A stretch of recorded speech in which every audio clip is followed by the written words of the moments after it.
नमस्कार। ओजी न्यूज़ में एक बार फिर से आपका स्वागत है। बात कर रहे हैं कि पंजाब के अलावा और कई राज्यों में हिंदुओं को माइनॉरिटी का दर्जा देने की तैयारी चल रही है और बाकायदा इसके लिए आप अब भारतीय जनता पार्टी के नेताओं ने खुलकर बोलना भी शुरू कर दिया है। हमारे साथ हैं शिवसेना हिंदुस्तान के राष्ट्रीय अध्यक्ष पवन गुप्ता। आखिरकार इनसे जानते हैं कि इनका क्या कहना है कि यदि हिंदुओं को माइनॉरिटी का दर्जा दिया जा रहा है तो उसके क्या फायदे हैं, तो क्या नुकसान भी हो सकते हैं। सबसे पहले गुप्ता जी, बहुत बहुत स्वागत है आपका ओसी न्यूज़ में। बहुत बहुत धन्यवाद जांगड़ा साहब ਤੁਹਾਡਾ। पंजाब के अलावा कई राज्यों में भारतीय जनता पार्टी अपनी दूसरी पारी में ही हिंदुओं को माइनॉरिटी का दर्जा देने की तैयारी कर रही है, क्या कहना चाहते ਇਹ ਹਿੰਦੂ ਸਮਾਜ ਦੀ ਬਹੁਤ ਪੁਰਾਣੀ ਮੰਗ ਹੈ ਕਿ ਸਾਨੂੰ ਪੂਰੇ ਦੇਸ਼ ਦੇ ਹਿਸਾਬ ਨਾਲ ਸਾਡੀ ਆਬਾਦੀ ਨਾ ਦੇਖੀ ਜਾਏ।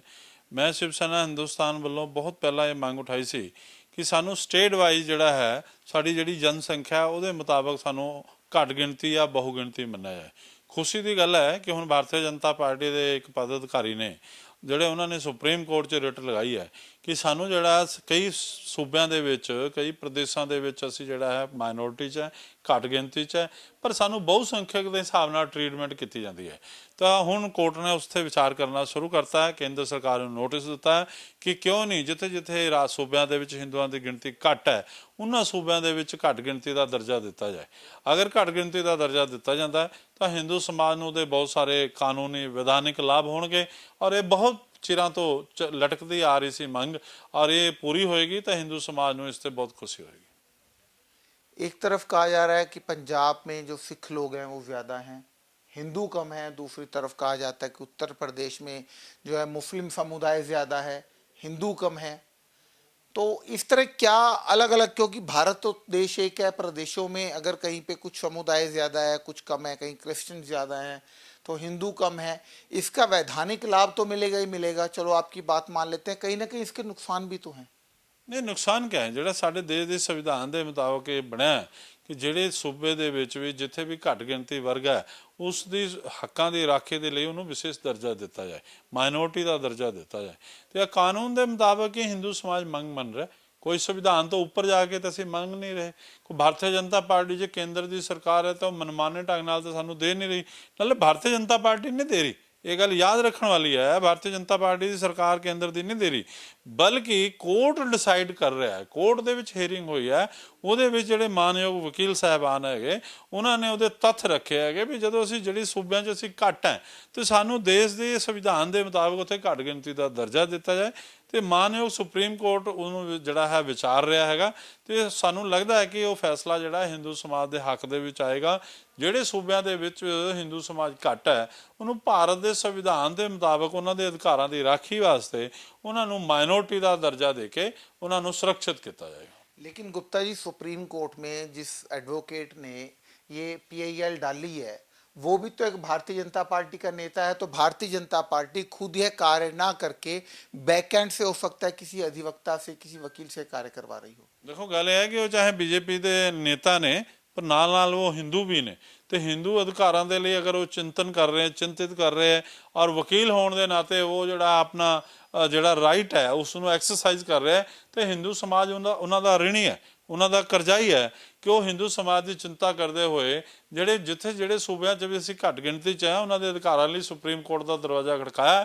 ਹਿੰਦੂ ਸਮਾਜ ਨੂੰ ਉਹਨਾਂ ਦਾ ਸਨਮਾਨ ਕਰਨਾ ਚਾਹੀਦਾ ਔਰ ਅਸੀਂ ਉਹਨਾਂ ਦੇ ਕੀਤੇ ਹੋਏ ਕੰਮਾਂ ਦੀ ਪ੍ਰਸ਼ੰਸਾ ਕਰਦੇ ਹਾਂ। अच्छा गुप्ता जी, मैं मुख्य प्रश्न पर आता हूं। जो मेरा मुख्य प्रश्न था कि यदि एक व्यक्ति कोर्ट में जाकर इस मामले के लिए लड़ता है, परंतु अगर भारतीय जनता पार्टी ने कोई कार्य करना होगा और वो निश्चित कर ले तो वो कोरोना के दौरान भी लोकसभा राज्यसभा में बिल पास करवा लेती है और उसको थोप देती है, यूं कह लीजिए, और बाद में जब मालूम पड़े कि लोगों का विरोध हो तो वो वापस भी ले लेती है। मेरा मतलब कृषि कानून से है। जब नरेंद्र मोदी ऐसा कार्य करके लोकसभा राज्यसभा में बिल पास करवा के उसको लागू करवा सकते हैं तो अभी तक हिंदुओं की माइनॉरिटी का दर्जा जो है लोकसभा में, राज्यसभा में पारित होकर पास क्यों नहीं हुआ, कानून क्यों नहीं बना? आखिरकार एक भारतीय जनता पार्टी के लीडर को कानून का, हमारे उच्चतम न्यायालय का दरवाजा क्यों खड़काना पड़ा? देखो बिल्कुल स्पष्ट है कि भारतीय जनता पार्टी जी है क्यों नहीं कर पाई, ਇਹਦਾ ਜਵਾਬ ਤਾਂ ਉਹਨਾਂ ਦਾ ਕੋਈ ਪ੍ਰਤੀਨਿਧੀ ਜਾਂ ਉਹਨਾਂ ਦੇ ਅਧਿਆਪਕ ਸਾਹਿਬ ਦੇਣਗੇ। पर ये साफ है। नहीं नहीं, मेरा ये पूछना है कि शिवसेना हिंदुस्तान क्या कहना चाहती है कि भारतीय जनता पार्टी के जो उच्चतम शीर्ष नेता है वो करना नहीं चाहते थे, इस कारण भारतीय जनता पार्टी के एक नेता को जाना पड़ा। ਦੇਖੋ ਕਰਨਾ ਚਾਹੀਦਾ ਹੈ ਉਹਨਾਂ ਨੂੰ, ਇਸ ਤਰ੍ਹਾਂ ਦੀ ਸੋਚ ਲੈ ਕੇ ਅੱਗੇ ਵਧਣੀ ਚਾਹੀਦੀ ਸੀ ਕਿ ਹਿੰਦੂਆਂ ਨੂੰ ਵੀ ਘੱਟ ਗਿਣਤੀ ਦਾ ਦਰਜਾ ਮਿਲਦਾ। ਪਰ ਮੈਂ ਸਮਝਦਾ ਕਿ ਉਹ ਜੇ ਅਗਰ ਐਸਾ ਕਰਦੇ ਤਾਂ ਉਹ ਕਹਿੰਦੇ ਜੇ ਹਿੰਦੂ ਪਾਰਟੀ ਹੈ ਇਸਨੇ ਜਿਵੇਂ ਤੁਸੀਂ ਕਿਹਾ ਰਾਜ ਸਭਾ ਲੋਕ ਸਭਾ 'ਚ ਆਪੇ ਪਾਸ ਕਰਤਾ, ਆਪੇ ਹਿੰਦੂਆਂ ਦੇ ਹੱਕ 'ਚ ਲਾਗੂ ਕਰਤਾ, ਤੇ ਇਸ ਕਰਕੇ ਉਹਨਾਂ ਨੇ ਨਹੀਂ ਕੀਤਾ।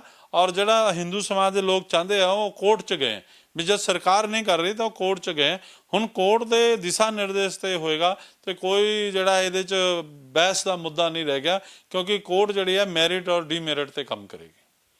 तो गुप्ता जी, मेरा जो प्रश्न है अभी भी अधूरा है कि क्या भारतीय जनता पार्टी के शीर्ष नेता नहीं चाहते कि हिंदुओं को माइनॉरिटी का दर्जा मिले, इस कारण उन्होंने लोकसभा में इस तरह का कानून या इस तरह का बिल पास नहीं करवाया? ਦੇਖੋ ਜਾਂਗੜਾ ਸਾਹਿਬ, ਅਸੀਂ ਤਾਂ ਚਾਹੁੰਦੇ ਹਾਂ ਕਿ ਭਾਰਤੀ ਜਨਤਾ ਪਾਰਟੀ ਜਿਹੜੀ ਹੈ ਉਹ ਇਸ ਦੇ ਉੱਤੇ ਤੁਰੰਤ ਕਾਰਵਾਈ ਕਰੇ ਔਰ ਕਾਨੂੰਨ ਬਣਾਏ।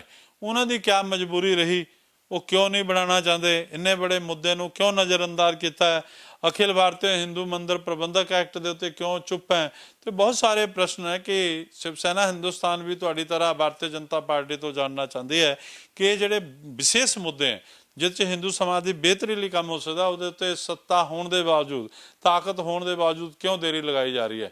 ਜੇ ਮਥੁਰਾ ਦੇ ਮੁਕਤੀ ਅੰਦੋਲਨ ਚੱਲ ਰਿਹਾ ਮੰਦਿਰ ਦਾ, ਉਸ ਦੇ ਉੱਤੇ ਕਿਉਂ ਨਹੀਂ ਕਾਨੂੰਨ ਬਣਾ ਕੇ ਕਾਰਵਾਈ ਕੀਤੀ ਜਾ ਰਹੀ। ਅਸੀਂ ਸ਼ਿਵ ਸੈਨਾ ਹਿੰਦੁਸਤਾਨ ਵੱਲੋਂ ਮੋਦੀ ਜੀ ਨੂੰ, ਗ੍ਰਹਿ ਮੰਤਰੀ ਅਮਿਤ ਸ਼ਾਹ ਜੀ ਨੂੰ ਅਪੀਲ ਕਰਾਂਗੇ ਕਿ ਤੁਹਾਡੇ ਕੋਲ ਇੰਨੀ ਬੜੀ ਤਾਕਤ ਹੈ, ਤੁਸੀਂ ਘੱਟ ਗਿਣਤੀ ਹਿੰਦੂ ਦਾ ਦਰਜਾ ਦਿਓ ਜਿਨ੍ਹਾਂ ਸੂਬਿਆਂ 'ਚ ਹਿੰਦੂ ਘੱਟ ਨੇ। ਤੁਸੀਂ ਮੰਦਰ ਪ੍ਰਬੰਧਕ ਐਕਟ ਕਾਨੂੰਨ ਦਾ ਨਿਰਮਾਣ ਕਰੋ ਜਿਹਦੇ ਨਾਲ ਮੰਦਰਾਂ ਦਾ ਪ੍ਰਬੰਧ, ਵਿਸ਼ੇਸ਼ ਬੜੇ ਬੜੇ ਮੰਦਰਾਂ ਦਾ ਪ੍ਰਬੰਧ ਹਿੰਦੂ ਸਮਾਜ ਦੇ ਹੱਥ 'ਚ, ਜਿਵੇਂ ਐਸਜੀਪੀਸੀ ਦੇ ਮਾਧਿਅਮ ਰਾਹੀਂ ਸਿੱਖਾਂ ਦੇ ਹੱਥ 'ਚ ਹੈ, ਉਸ ਤਰ੍ਹਾਂ ਹਿੰਦੂ ਸਮਾਜ ਨੂੰ ਇਹ ਨਾਯਾਬ ਤੋਹਫਾ ਮਿਲੇ। ਅਸੀਂ ਉਮੀਦ ਕਰਦੇ ਹਾਂ ਕਿ ਜਿਵੇਂ ਉਹਨਾਂ ਨੇ ਧਾਰਾ 370 ਤੋੜੀ, ਜਿਵੇਂ ਉਹਨਾਂ ਨੇ ਸ਼੍ਰੀ ਰਾਮ ਮੰਦਿਰ ਦਾ ਨਵ ਨਿਰਮਾਣ ਕਰਾਇਆ, ਉਸੇ ਤਰ੍ਹਾਂ ਉਹ ਮਥੁਰਾ ਦੇ ਜਿਹੜੇ ਕਾਸ਼ੀ ਦੇ ਮੰਦਰਾਂ ਦਾ ਵੀ ਉਧਾਰ ਕਰਨਗੇ, ਨਿਰਮਾਣ ਕਰਨਗੇ, ਔਰ ਘੱਟ ਗਿਣਤੀ ਦਾ ਦਰਜਾ ਜਿਹੜਾ ਹਿੰਦੂ ਸਮਾਜ ਨੂੰ ਉਹਨਾਂ ਸੂਬਿਆਂ 'ਚ ਦਿੱਤਾ ਜਾਏਗਾ ਜਿੱਥੇ ਅਸੀਂ ਘੱਟ ਗਿਣਤੀ 'ਚ ਹੈ। ਔਰ ਇਹਦੇ ਨਾਲ ਅਸੀਂ ਉਮੀਦ ਕਰਦੇ ਹਾਂ ਕਿ ਇੱਕ ਬਹੁਤ ਬੜਾ ਅੰਦੋਲਨ, ਕਾਨੂੰਨ ਜਿਹੜਾ ਅਖਿਲ ਭਾਰਤੀ ਹਿੰਦੂ ਮੰਦਰ ਪ੍ਰਬੰਧਕ ਐਕਟ ਹੈ, ਉਹਨੂੰ ਵੀ ਮੋਦੀ ਸਾਹਿਬ ਸਮਝਣਗੇ, ਉਹਨਾਂ ਦੀ ਸਰਕਾਰ ਸਮਝੇਗੀ ਔਰ ਉਸ 'ਤੇ ਕਾਨੂੰਨ ਬਣੇਗਾ। गुप्ता जी, आप गत दिनों हिंदुस्तान शक्ति सेना जो आपका राजनीतिक दल है उसकी ओर से भारत के महामहिम राष्ट्रपति माननीय रामनाथ कोविंद को मिलकर आए थे, कुछ गंभीर विषयों पर चिंतन भी हुआ था। उस पर आखिरकार क्या हुआ, क्योंकि लगभग 1 साल बीतने को है, वो मुद्दे हिंदुओं के हल हुए या नहीं हुए, ये हमारे दर्शक जानना चाहते हैं। ਜਿਨ੍ਹਾਂ ਮੁੱਦਿਆਂ ਨੂੰ ਲੈ ਕੇ ਅਸੀਂ ਰਾਸ਼ਟਰਪਤੀ ਜੀ ਨੂੰ ਮਿਲੇ ਸੀ, ਰਾਸ਼ਟਰਪਤੀ ਜੀ ਨੇ ਪ੍ਰਦੇਸ਼ ਦੀ ਸਰਕਾਰ ਨੂੰ ਲਿਖਿਆ, ਪਰ ਉਹਨਾਂ ਦਿਨਾਂ ਦੇ ਵਿੱਚ ਹੀ ਪੰਜਾਬ ਵਿਧਾਨ ਸਭਾ ਦੀਆਂ ਚੋਣਾਂ ਆਈਆਂ, ਕੋਈ ਖਾਸ ਕਾਰਵਾਈ ਨਹੀਂ ਹੋਈ। ਲੇਕਿਨ ਸ਼ਿਵ ਸੈਨਾ ਹਿੰਦੁਸਤਾਨ ਨੇ ਜਿਹੜੇ 35,000 ਅੱਤਵਾਦ ਪੀੜਿਤ ਹਿੰਦੂਆਂ ਦਾ ਮੁੱਦਾ ਚੁੱਕਿਆ ਸੀਗਾ, ਅਸੀਂ ਕਈ ਇਲੈਕਸ਼ਨਾਂ 'ਚ ਉਹਨੂੰ ਮੈਨੀਫੈਸਟੋ 'ਚ ਪਾਇਆ। ਉਹਦੀ ਸਭ ਤੋਂ ਬੜੀ ਸਫਲਤਾ ਮਿਲੀ ਕਿ ਜਦੋਂ ਪੰਜਾਬ 'ਚ ਭਾਰਤੀ ਜਨਤਾ ਪਾਰਟੀ ਚੁਣਾਵ ਲੜਨ ਆਈ ਤਾਂ ਉਹਨਾਂ ਨੇ ਆਪਣੇ ਮੈਨੀਫੈਸਟੋ 'ਚ ਦਰਜ ਕੀਤਾ ਕਿ ਅਸੀਂ ਅੱਤਵਾਦ ਪੀੜਿਤ ਪਰਿਵਾਰਾਂ ਨੂੰ 5-5 ਲੱਖ ਰੁਪਏ ਦਾਂਗੇ, ਤੇ 781 ਕਰੋੜ ਵਾਲਾ ਮੁੱਦਾ ਉਹਨਾਂ ਨੇ ਆਪਣੇ ਮੈਨੀਫੈਸਟੋ 'ਚ ਰੱਖਿਆ। ਇਹ ਸ਼ਿਵ ਸੈਨਾ ਹਿੰਦੁਸਤਾਨ ਦੀ ਸਭ ਤੋਂ ਬੜੀ ਪ੍ਰਾਪਤੀ ਹੈ ਕਿ ਜਿਸ ਮੁੱਦੇ ਤੇ ਸਾਡੇ ਨੇਤਵ 'ਚ ਸਾਰੇ ਹਿੰਦੂ ਸੰਗਠਨ ਲੜੇ, ਅੱਜ ਭਾਰਤੀ ਜਨਤਾ ਪਾਰਟੀ ਨੇ ਵੀ ਪੰਜਾਬ ਦੀ ਵਿਧਾਨ ਸਭਾ ਚੋਣਾਂ 'ਚ ਉਸ ਨੂੰ ਆਪਣੇ ਮੈਨੀਫੈਸਟੋ 'ਚ ਸ਼ਾਮਿਲ ਕਰ ਲਿਆ ਸੀ। लेकिन गुप्ता जी, पंजाब में इतने हिंदू हैं पर फिर भी भारतीय जनता पार्टी 1 दहाई का अंक छू नहीं सकी पंजाब विधानसभा में। ਭਾਰਤੀ ਜਨਤਾ ਪਾਰਟੀ ਇਸ ਕਰਕੇ ਨਹੀਂ ਛੂ ਸਕੀ ਵੀ ਜਿਹੜਾ ਮੁੱਖ ਮੰਤਰੀ ਫੇਲ ਸੀ, ਜਿਸ ਮੁੱਖ ਮੰਤਰੀ ਤੋਂ ਪੰਜਾਬ ਦੇ ਲੋਕ ਨਾਰਾਜ਼ ਸੀਗੇ, ਕੈਪਟਨ ਅਮਰਿੰਦਰ ਸਿੰਘ ਨੂੰ ਫਿਰ ਉਹਨਾਂ ਨੇ ਗੋਦ 'ਚ ਬਿਠਾ ਲਿਆ, ਤੇ ਜਿਸ ਤਰ੍ਹਾਂ ਇਹਨਾਂ ਨੇ ਗੋਦ 'ਚ ਬਿਠਾਇਆ ਤਾਂ ਉਹ ਬੀਜੇਪੀ ਲਈ ਵੀ ਭਸਮਾਸੁਰ ਸਾਬਤ ਹੋਏ। ਬੀਜੇਪੀ ਅਗਰ ਅਕੇਲੇ ਲੜਦੀ ਜਾਂ ਹਿੰਦੂ ਸੰਗਠਨਾਂ ਨਾਲ, ਹਿੰਦੂਵਾਦੀ ਸੰਗਠਨਾਂ ਨਾਲ ਜਿਵੇਂ ਸ਼ਿਵ ਸੈਨਾ ਹਿੰਦੁਸਤਾਨ ਸੀ, ਅਗਰ ਕੋਈ ਗਠਬੰਧਨ ਕਰਦੇ ਤਾਂ ਸ਼ਾਇਦ ਜਿਹੜੀਆਂ ਸੀਟਾਂ ਹੁਣ ਮਿਲੀਆਂ ਉਸ ਤੋਂ ਜ਼ਿਆਦਾ ਸੀਟਾਂ ਮਿਲਦੀਆਂ, ਹਿੰਦੂ ਸਮਾਜ ਖੁੱਲ੍ਹ ਕੇ ਉਹਨਾਂ ਨੂੰ ਵੋਟ ਕਰਦਾ। ਪਰ ਜਦੋਂ ਉਹ ਕੈਪਟਨ ਅਮਰਿੰਦਰ ਸਿੰਘ ਨਾਲ ਖੜੇ ਹੋ ਕੇ ਇਹ ਕਹਿੰਦੇ ਸੀ ਵੀ ਇਹ ਸਰਕਾਰ ਭ੍ਰਿਸ਼ਟਾਚਾਰੀ ਹੈ, ਇਹ ਸਰਕਾਰ ਨੇ ਲੋਕ ਹਿੱਤ 'ਚ ਕੰਮ ਨਹੀਂ ਕੀਤੇ, ਤਾਂ ਉਸ ਸਰਕਾਰ ਦਾ ਮੁਖੀਆ ਤਾਂ ਤੁਹਾਡੀ ਬਗਲ 'ਚ ਖੜਾ ਸੀ, ਤੇ ਇਸ ਕਰਕੇ ਵੋਟ ਦੀ ਉਮੀਦ ਕਰਨਾ ਨਾਲਾਇਕੀ ਸੀਗੀ। ਉਹ ਉਮੀਦ ਜਿਹੜੀ ਹੈ ਇਸੇ ਕਰਕੇ ਪੂਰੀ ਨਹੀਂ ਹੋਈ।